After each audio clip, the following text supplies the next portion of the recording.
How's it going, everybody? Jared here, and today's video is inspired by this game that my little sister loves to play. It's called Endless Alphabet, and what I was looking for was how to do that scrolling effect that they do, that you can scroll between all these different words that they have. So I went online and I found this awesome framework by Nick Lockwood called iCarousel. So as I scroll down this page, you'll notice there's tons of different kinds of menu systems that you can get inside of your application using iCarousel. So I'm going to show you how to import iCarousel into your application. It's super simple, so let's go ahead and get started. So first thing we want to do is go ahead, open up Xcode, create a new Xcode project like so. This will be a single view application. Go ahead, click next, product name. I'm just going to call this my carousel.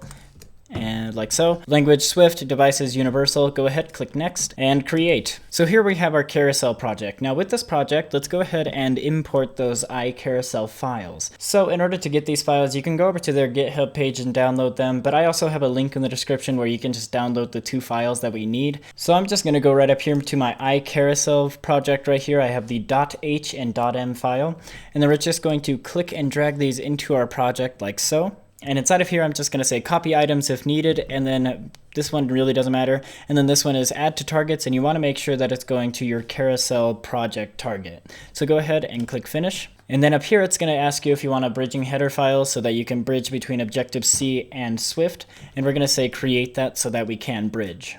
So now we have our iCarousel.h and m files, and inside of all these files is stored all the things we need to actually create those carousels, those awesome carousels that we found on GitHub. So now in order to actually use this with Swift, we need to head over to our bridging header file right here, and we're going to say hashtag import, and we're going to import, and we'll say open quote, close quote, and we'll just call this our iCarousel.h.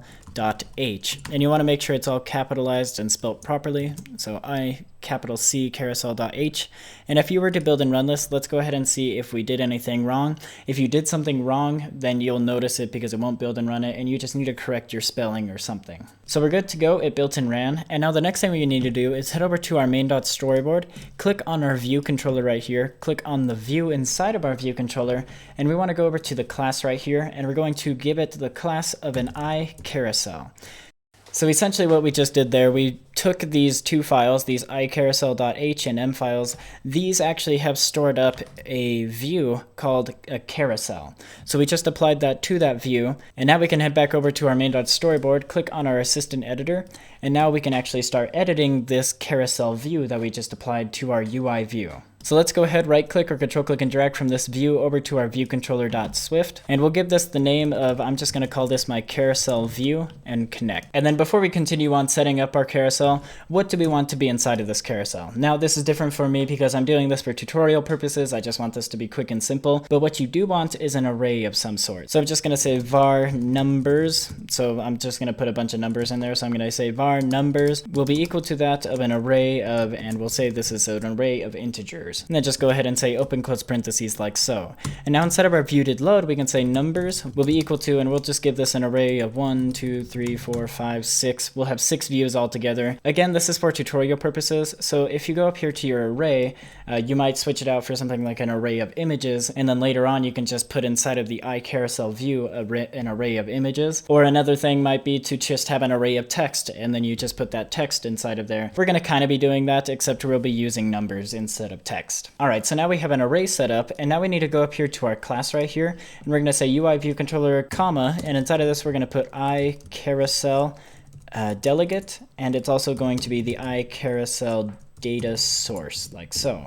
So pretty much this view controller is going to control anything having to do with iCarousel. And then stored inside of these iCarousel delegates and data sources right here, there's a few functions. So the first function is going to be number of items in carousel, like so. And this is, of course, how many items do you want to be inside of your carousel. So I'm just going to return my value of my numbers.count. So now we'll have 6 views in our carousel. And then after this function, we want to see what's going to be stored inside of these carousel views. So we're going to say view for row at index path. So it's going to be this one that says carousel, view for row at index path, reusing view, all that kind of stuff. And inside of here, it wants a return value of a UI view. So let's go ahead and create a UI view real quick. We're going to say let our temp view, I'm just calling this a temporary view. It really doesn't matter what it's called. And then we're going to say this is equal to a UI view, like so. And then we're going to say return temp view. And then later on, we'll actually put some things onto this carousel view, but for now, we're going to leave it alone. And then another thing you might want to add is carousel value for option.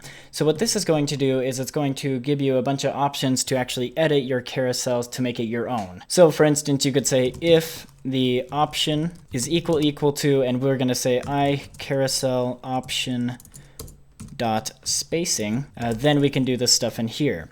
And in this case, we can return a value of some sort. So we can say return a value of, say, 1.1 or 1.2 or whatever you want. It's going to be how many pixels are going to be placed in between those carousel views. And if you want to edit something else, you can say else if option is equal to, and we'll call this our carousel option dot. And this will be your fade max, fade min, fade range. How you can edit this to your heart's content and do whatever you want. We're not going to do anything special right now, so I'm just going to go ahead and delete that else if statement. I just really wanted to show you how to edit the spacing. Anything else that you edit is going to be up to you. Now after this, it's giving me an error, and this is because it's still expecting a CG float value. So we're going to return it this value that's created right up here. So I'm going to say return a value.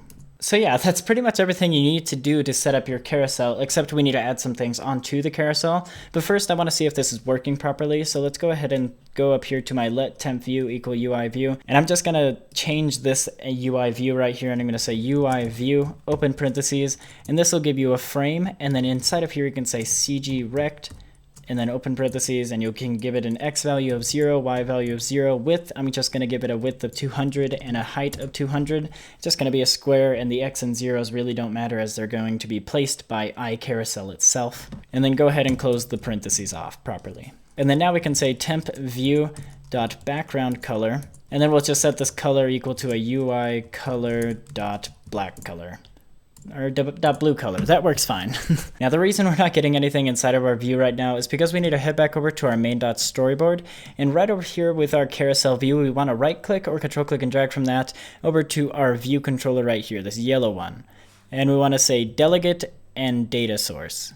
So this is going to be the delegate and the data source for our carousel view. Now another reason we're not getting anything inside of the view is because inside of our viewed loader here, this is where we load our numbers, and this is not the proper place to do it. We actually need to do this in another function called awake from nib. So this means as soon as iCarousel is actually loaded, this is where our numbers will load. So we're going to just go ahead and just say super.awake from nib inside of that, and then we're also going to take this and copy and paste that right after this awake from nib.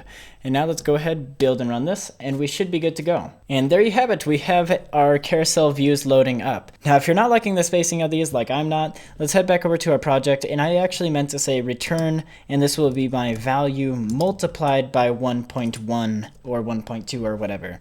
And now let's go ahead, build and run this, and we shouldn't have such a big spacing between all these things. And there you have it. That is more of the view that I was looking for. Okay, now quick and short, this is how you would add something onto this view. So for instance, I have a button. So I'm going to say var button will be equal to a UI button, and then just say open parentheses. We're going to give this a frame like so, CG rect. I'm just going to take this CG rect right here. It's going to be a 200 by 200 image.